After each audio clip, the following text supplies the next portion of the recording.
Querido amigo, hoje o nosso alvo é estudarmos integralmente os capítulos 4 e 5 do livro de Jó, onde nós vamos encontrar o primeiro discurso de um amigo de Jó, chamado Elifaz.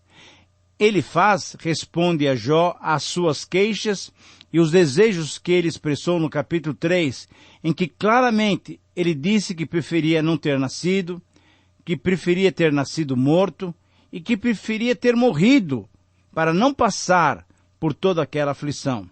Considerando as palavras de Elifaz, podemos colocar como título para esses dois capítulos a seguinte expressão: os conselhos de um amigo.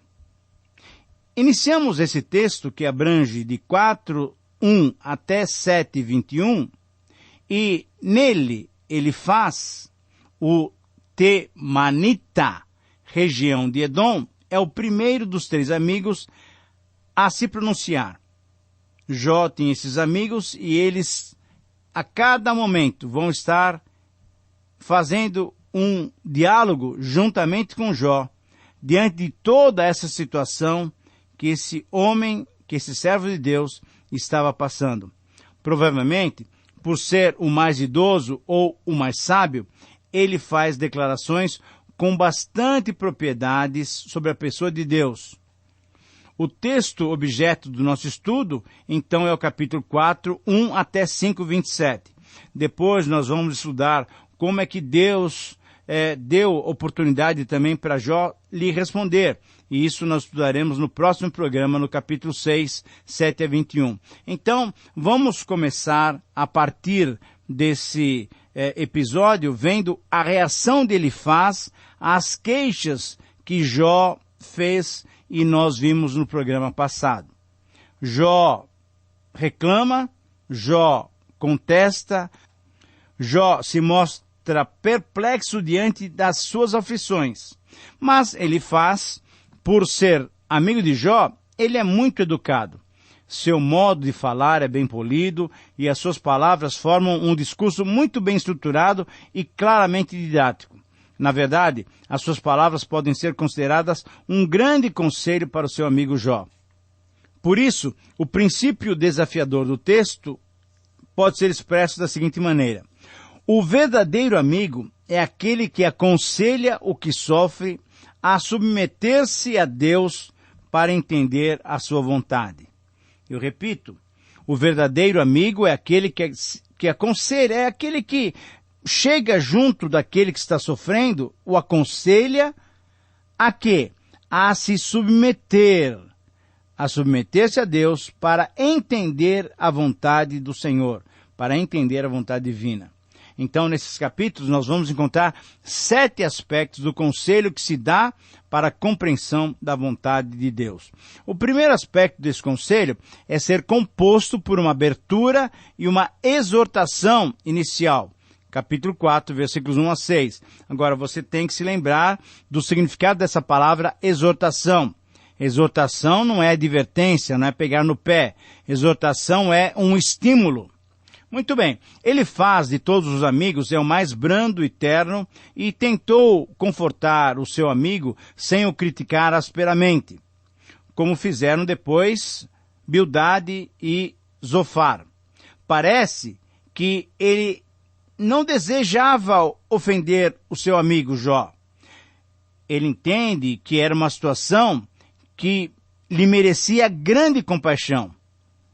Elifaz fica receoso de falar a Jó, com receio até de que ele se enfade e se aborreça, mas ao mesmo tempo, ele, como amigo, sente dever de falar. E aí ele evoca o passado, mesmo para um confronto com o presente. No versículo 3, nós lemos essa frase: eis que tens ensinado a muitos e tens fortalecido as mãos fracas. Então, a pergunta que ele lança para Jó é: como é que agora você se enfada com a tua sorte? Parece que Jó não se furtava de servir o próximo, ajudando-o com a fartura dos seus bens. Ele certamente praticava a filantropia, a caridade, e nessa prática teria levado conforto e ânimo a muitas pessoas. Sem dúvida, Jó era um homem liberal. Liberal no sentido de ser generoso. Ele não retinha as suas riquezas só para si. E isso nós notamos até para com as extravagâncias dos seus filhos, que em lugar de trabalhar, parece que viviam somente a fazer banquetes. Eram muitos filhos e cada semana, provavelmente, cada mês, um banquete na casa de um dos filhos. Não há uma palavra de censura. Por isso achamos que Elifaz realmente era um amigo dos mais chegados. E ele constata que Jó era também um amigo dos pobres. Era um amigo daqueles que talvez trabalhassem nas suas fazendas. Ele não apenas dava esmola, mas confortava. Ele levantava as mãos cansadas. Veja o que Elifaz diz sobre Jó, no versículo 4. As tuas palavras sustentaram os que tropeçaram, e os joelhos vacilantes você tem fortificado. Realmente, esse era um grande elogio. Esse era um elogio muito especial que poderia ser feito a um homem rico. Ele não era como aquele rico da parábola de Lucas 16. Não. Se um amigo que morava distante havia tomado conhecimento da caridade de Jó, podemos concluir que a sua obra era realmente muito extensa, muito grande, e a sua fama ia bem longe. Agora, na aflição, é que Elifaz vai recordar-lhe toda essa boa obra a favor dos sofredores. Então, Elifaz relembra Jó com o objetivo de consolar o seu amigo aflito. Por isso ele pede um momento de reflexão. E ele é bem direto. Ele é bem direto nas suas palavras. Recorda, diz Elifaz, recorda dos que já padeceram antes de ti, e que você mesmo foi procurar para consolá-los. Agora, olha o que Elifaz está dizendo, querido amigo. Agora chegou a tua vez. E você deve estar preparado para palmilhar o caminho de outros que já venceram, e venceram inclusive com a tua ajuda. Pensa e vê que esta é a parte que cabe a cada mortal, disse mais Elifaz a Jó. Não há motivo para você ficar tão perturbado, tão angustiado, porque, na verdade, diz Elifaz, o sofrimento é a parcela certa e segura de todos nós. Não te perturbe, Jó. Confia em Deus, que não está esquecido dos teus cuidados pelos outros. E no devido tempo, eu creio, no devido tempo Deus virá em teu socorro.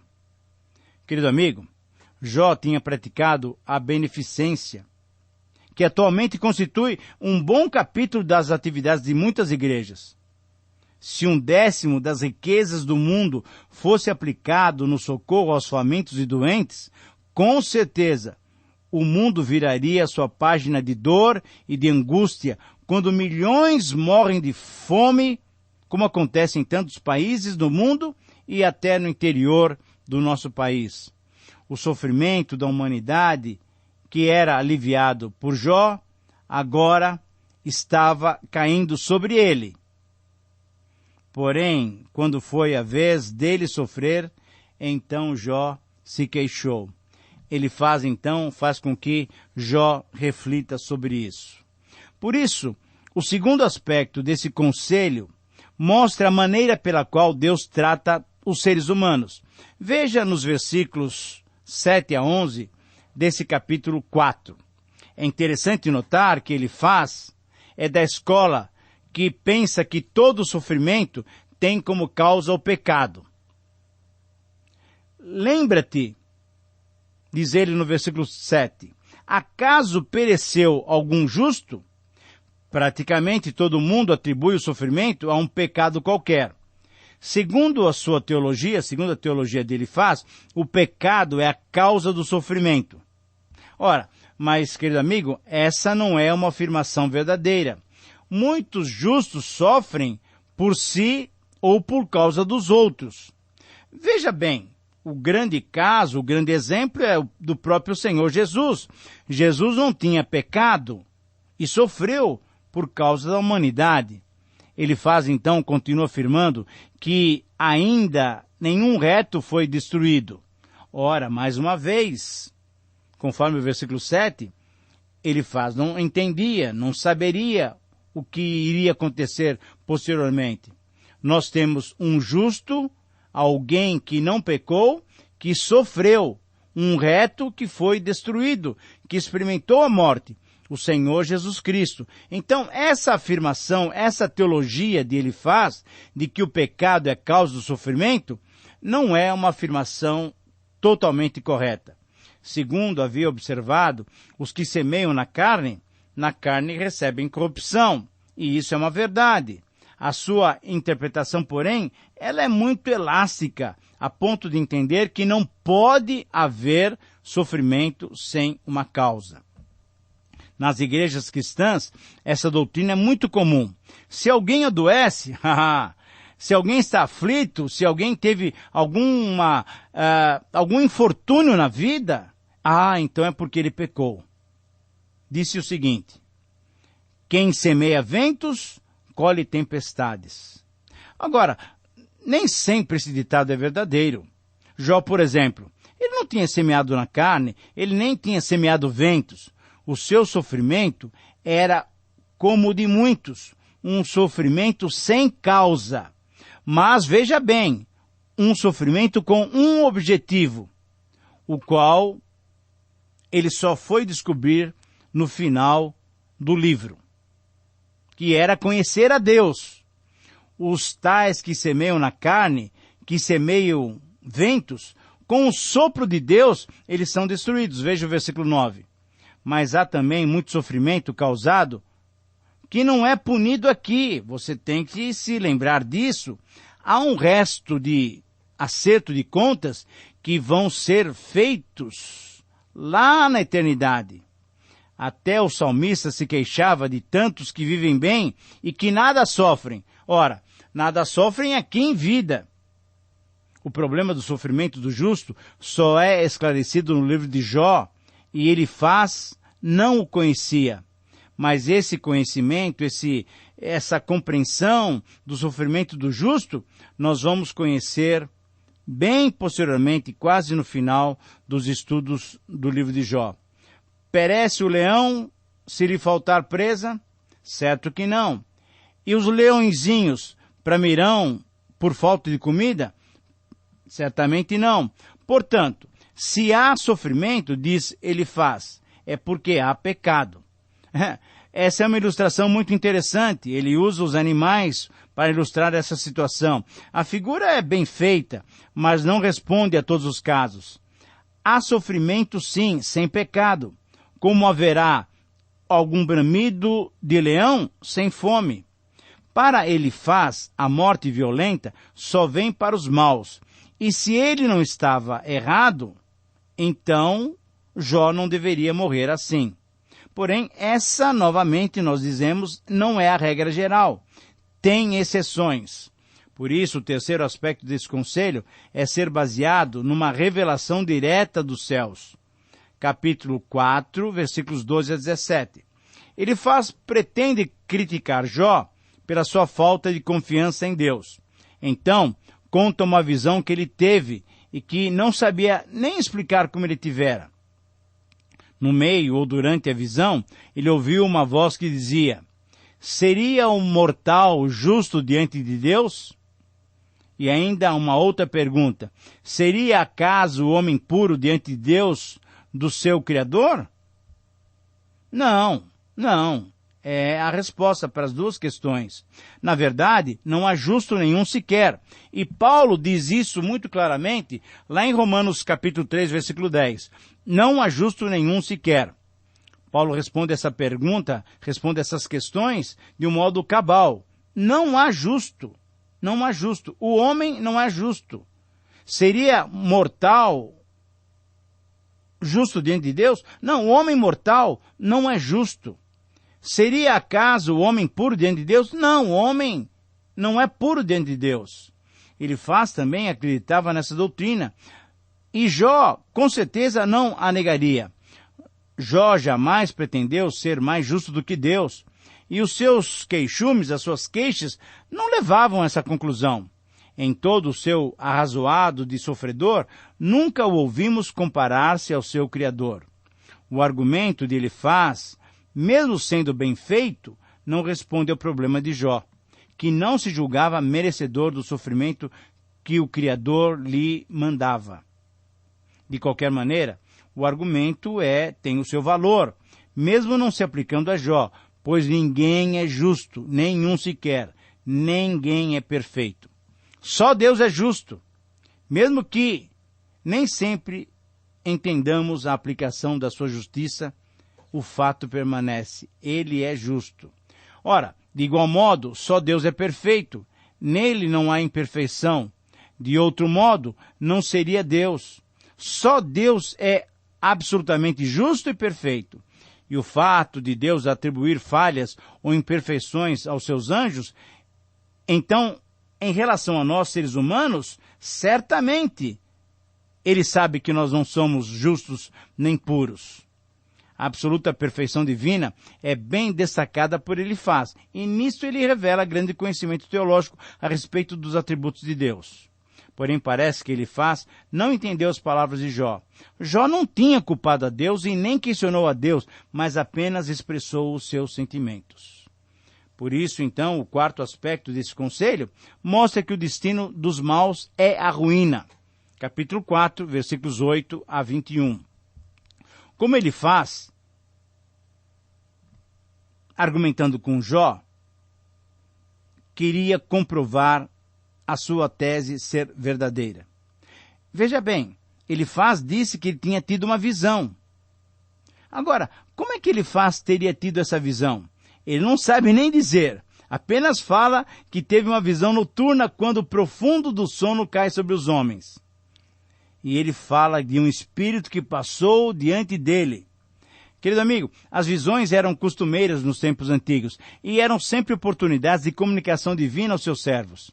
Se esse teria sido o caso de Elifaz, nós não sabemos. A pequenez e a insignificância humana são patentes nos versos 19 e 20, onde o homem é comparado, sabe o quê?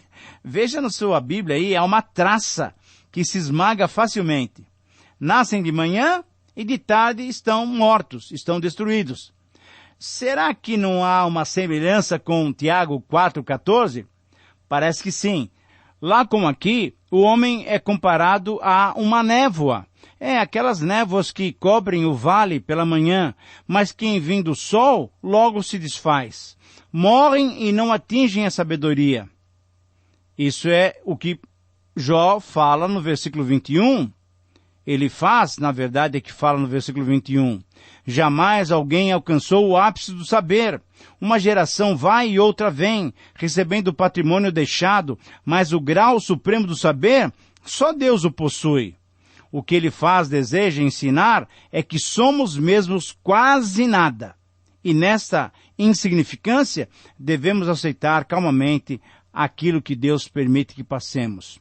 Por isso, o quinto aspecto desse conselho mostra que não adianta tanta queixa, mas sim o que adianta é a paciência. Capítulo 5, versículos 1 a 7. Nesses versos, Elifaz repete o seu apelo para que Jó busque a Deus e tenha paciência. Ele mostra que não adianta tanta queixa. Haverá alguém que te atenda? Capítulo 5, versículo 1. Como uma espécie de desafio, ele pergunta a qual dos anjos Jó poderia pedir socorro? Se não pedes a Deus, muito menos vale a pena pedir aos anjos, que podem pouco e estão sob as ordens divinas. Ele faz encosta assim, vamos dizer, ele coloca Jó contra a parede. Só Deus pode socorrer. Fora dele, a busca desse socorro é loucura, é vazia. A impaciência de Jó o conduziria a maiores dificuldades. Por quê? Porque a ira do louco o destrói. Veja o versículo 2. Aqui então encontramos o centro do discurso de Elifaz. A análise que ele faz do ser humano aplica-se inteiramente a Jó. segundo o seu modo de pensar, segundo o seu modo de entender, o que estava acontecendo na vida de Jó e o que havia acontecido aos seus filhos e com todos os seus bens era consequência do próprio erro de Jó. Para Elifaz, a aflição não nasce do nada. A aflição não procede do pó, nem brota da terra. É fruto das próprias ações humanas. Por isso, então, o sexto aspecto e o sétimo aspecto não precisam nem ser comentados. No sexto aspecto, Jó recebe o conselho de Elifaz, mostrando que o melhor caminho é buscar a Deus. Sim, esse é o melhor caminho. Deus é o Deus que age, que torna em ação a sua palavra. E o sétimo conselho, o sétimo aspecto desse conselho, mostra que é bem-aventurado o homem a quem Deus disciplina.